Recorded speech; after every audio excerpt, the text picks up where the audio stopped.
Now operator in Python, जैसे कि हम जानते हैं कि डिफरेंट प्रोग्रामिंग लैंग्वेज के अंदर ऑपरेटर एक अहम किरदार अदा करता है किसी भी दो ऑपरेंड को ऐड करने के लिए या फिर डिफरेंट ऑपरेशन उसमें परफॉर्म करवाने के लिए। तो बिल्कुल उसी तरह से डिफरेंट प्रोग्रामिंग लैंग्वेज की तरह पाइथन के अंदर भी डिफरेंट ऑपरेटर्स मौजूद हैं। तो उन ऑपरेटर्स को हम डिस्कस करते हैं इंडिविजुअली। तो सबसे पहले एक्सपोनेंशियल यहाँ पर मौजूद है जो कि डबल स्टैटिक से जाहिर होता है। डबल स्टैटिक से मुराद यहाँ पर बेस एंड पावर है, ठीक है। अगर मैं टू टाइम स्टैटिक और उसके बाद 4 लिखता हूं तो उसका मतलब है 2 की पावर 4, ठीक है ना। उसके बाद यहाँ पर कंप्लीमेंट्री यानी यूनिटरी ऑपरेटर है, फिर मल्टीप्लाई डिवाइड है, फिर प्लस माइनस है, right and left, bit side shift है, बिट ऑपरेटर्स हैं, ठीक है। इसके अलावा कंपैरिजन है, इक्वालिटी ऑपरेटर है, असाइनमेंट है, आइडेंटिटी ऑपरेटर है, मेंबरशिप है एंड लॉजिकल ऑपरेटर है। तो सबसे पहले हम स्टार्ट करते हैं बेसिक ऑपरेटर से जो कि हमारे अर्थमेटिक ऑपरेटर कहलाते हैं, जिसमें plus, multiply, mod and divide with division.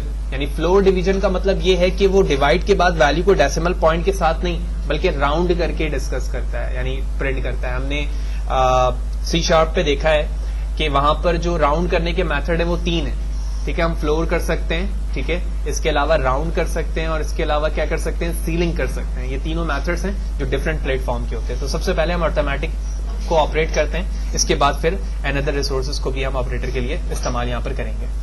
तो सबसे पहले अर्थमेटिक ऑपरेशन के लिए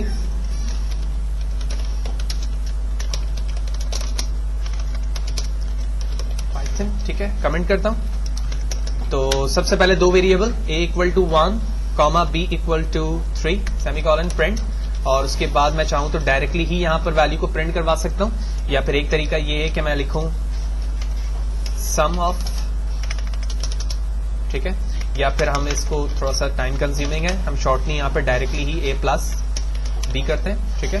similarly minus, multiply, divide, arithmetic के जो ऑपरेशन डायरेक्टली किए जा सकते हैं, हमें पता है कि हम एक वेरिएबल के अंदर भी ये असाइन कर सकते हैं। यानी शॉर्टली अगर मैं यहाँ पे लिखना चाहूं तो मैं लिख सकता हूं z = a + b, और इस a b की जगह मैं डायरेक्टली क्या कर सकता हूं, zb लिख सकता हूं, जो कि हम जानते हैं। लेकिन मैं इसमें शॉर्ट फॉर्मेट के लिए यानी लाइन ऑफ कोड कम से कम रखने के लिए डायरेक्टली प्रिंट की बॉडी के अंदर मैं क्या कर रहा हूं, वो ऑपरेशन लिख रहा हूं। जिस तरह से हमने प्लस किया है मैंने इससे कॉपी किया, पेस्ट, ठीक है ना, और रिप्लेस करते हैं। तो जहां पर मैंने प्लस किया एक्चुअली वो एग्जीक्यूट हो गया, जहां पर मल्टीप्लाई एंड सिमिलरली डिवाइड, ठीक है, और इसी तरह मैंने मॉड का साइन लिया, और एक्सपोनेंशियल को भी हमने देखा है तो हम वो भी करते हैं। तो a2 पावर एक्सपोनेंशियल, और इसी तरह 2 टाइम आपने डिवाइड का साइन देखा था जो कि हमें बता रहा था कि ये फ्लोर डिवीजन है, यानी डिवीजन तो करेगा साथ ही साथ वो राउंड भी करेगा। तो ऑटोमेटिक ये बेसिक ऑपरेशन है। एग्जीक्यूट करता हूं, command shift plus enter to execute,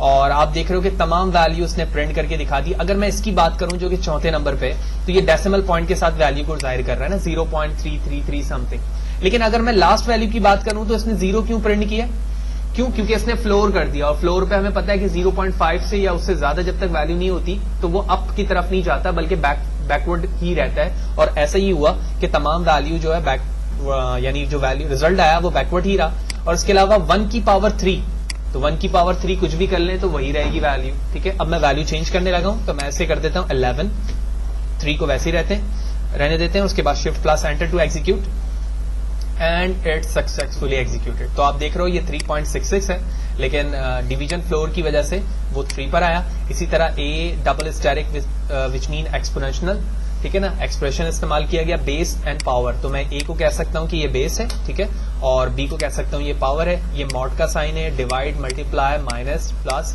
and so on so fourth. तो ये बेसिक अर्थमेटिक ऑपरेशन था जो कि पाइथन पे हम इस तरह से इस्तेमाल करते हैं, ठीक है। जो बेसिक इसके अंदर डिफॉल्ट तौर पे बॉड मास को इम्प्लीमेंट किया गया है। अगर आप उसको रिस्ट्रिक्ट करना चाहते हैं तो स्मॉल और कर्ली ब्रैकेट का इस्तेमाल करते हैं, वो हम अच्छी तरीके से जानते हैं। तो ये बेसिक ऑपरेशन था अर्थमेटिक का। आगे चलते हैं। अर्थमेटिक के बाद अगर मैं बात करूं तो उसके बाद हमारे पास कंपैरिजन ऑपरेटर है और इक्वालिटी ऑपरेटर है, ठीक है। ये दोनों ही एक ही सिनेरियो पे काउंट होता है, यहाँ पर अलग अलग लिखा हुआ है। तो अलग अलग यहाँ लिखने का मकसद सिर्फ ये है कि हम आसानी के साथ समझ सकें इन दोनों को। तो comparison as a name suggest कि 2 वैल्यू को कंपेयर करने के लिए इस्तेमाल किया जा रहा है। आप इस साइन को देखें तो ये लेस देन इक्वल टू है, greater than, less than, greater than equal to, not equal to, ठीक है, डबल इक्वल फॉर कंपैरिजन, और इसी तरह नॉट इक्वल को आप इस तरह से भी लिखते हैं। तो इसको इस्तेमाल करने के लिए हमें वही वेरिएबल को यूज करना होगा। तो मैं इसी कोड को यहां से कॉपी करता हूं, इसे लाइन पे पेस्ट करते हैं और हम यहां पर आके मैं डायरेक्टली अगर लिखने की कोशिश करता हूं a is greater than b, ठीक है ना, और मैं एग्जीक्यूट करता हूं क्योंकि हमने फर्स्ट लाइन पे चेंजेस किए हैं सिर्फ, तो वहां पर देखता हूं अगर मैं, तो वहां पर वैल्यू लिखी आ रही है ट्रू। यहां ट्रू से मुराद ये है कि a की वैल्यू बिल्कुल सही आपने लिखा है कि वो ग्रेटर देन है b से, और ऐसा ही है, a की वैल्यू क्या है 11 है, वो b से ग्रेटर है, तो वहां पर ट्रू लिखा गया। हम इस ऑपरेटर को ज्यादातर हम for loop, while loop, statement के अंदर इस्तेमाल कर रहे होते हैं, लेकिन यहां पर मैं इसलिए प्रिंट के अंदर बता रहा हूं ताकि आपको ये बात समझ में आए कि डिसीजन ट्रू और फॉल्स के बिहाफ पे लिया जाता है। जब तक इफ की बॉडी के अंदर वो चीज ट्रू नहीं होती, हम उसकी बॉडी को एग्जीक्यूट नहीं कर पाते।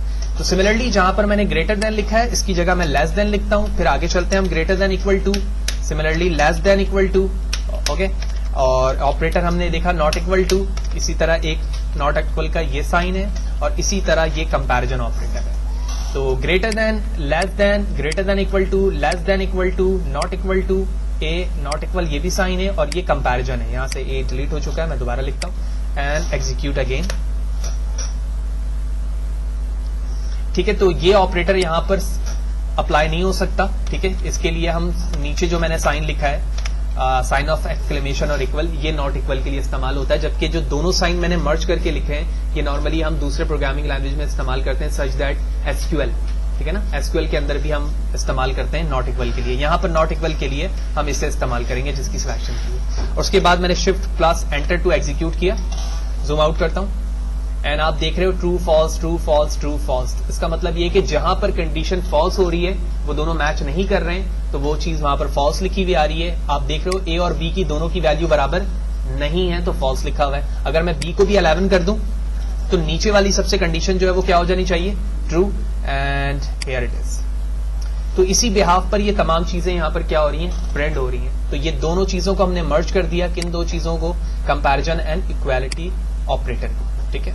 इसके बाद असाइनमेंट ऑपरेटर है। असाइनमेंट ऑपरेटर पे आप देख रहे हो दो मल्टीपल ऑपरेटर आपस में ज्वाइन हुए हैं, ठीक है ना। इक्वल साइन की बात करें तो हम असाइन के लिए करते हैं, लेकिन अगर आप दो ऑपरेशन को कंबाइन कर दें तो वो दोनों मिलकर क्या कर रहे होते हैं, असाइनमेंट ऑपरेटर के लिए यूज हो रहे होते हैं, यानी किसी वेरिएबल के अंदर वैल्यू को क्या करना, असाइन करना। कैसे, तो चेक करते हैं। तो सबसे पहले मैंने यहां लिखा a इक्वल टू 1। अब मैं यहां पे लिखता हूं a प्लस इक्वल 1।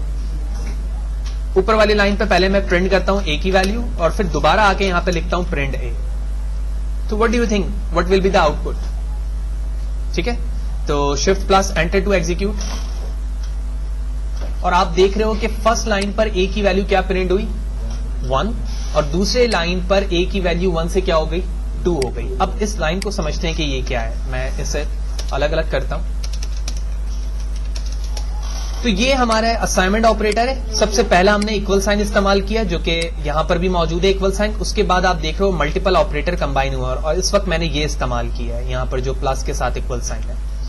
तो प्लस और इक्वल साइन ने क्या किया, ए की जो ओरिजिनल वैल्यू थी उसमें 1 ऐड किया और उसके बाद 1 ही में स्टोर कर दिया। अगर मैं इसको शॉर्टली लिखना चाहूं तो ये इस तरह है, a equal to a plus 1, यानी a में ही a की वैल्यू स्टोर हो लेकिन एक वैल्यू उसमें क्या हो जाए, ऐड हो जाए। तो जो लाइन मैंने यहां लिखी है एक्चुअली इस दोनों ऑपरेटर को, ये प्लस साइन और ये इक्वल साइन को दोनों मर्ज करके यहां पर लिख दिया गया, और इसी चीज को हम क्या कहते हैं, असाइनमेंट ऑपरेटर कहते हैं। तो जो सिस्टमैटिक थिंग ऑपरेशन पर जहां जहां साथ हो रही है हम दोनों को मिलाकर वहां पर क्या कर सकते हैं, लिख सकते हैं। तो इसी तरह अगर मैं यहां पर आऊं और प्लस की जगह लिखूं मल्टीप्लाई, क्योंकि अभी a की वैल्यू 1 ही है तो हमें पता नहीं चलेगा, लिहाजा मैं इसको करता हूं 2, ओके। और सेकंड लाइन को हम डिलीट कर देते हैं क्योंकि हम समझाने के लिए लिखा था, गैप भी कम कर देते हैं, ठीक है। उसके बाद मैं इसे प्रिंट करता हूं। तो आप देख रहे हो दोनों जगह वैल्यू क्यों सेम प्रिंट हुई, क्योंकि 2 1 जा 2 और यहां पर भी 2 की वैल्यू क्या है, 2 ही है। लेकिन अगर मैं इस 1 को 2 कर दूं एंड ऑपरेट करूं तो क्या हो गया, पहले वैल्यू 2 प्रिंट हुई लेकिन उसके बाद क्या हुआ, 2 की वैल्यू अपने आप से प्रिंट हुई, यानी 2 2 जा 4।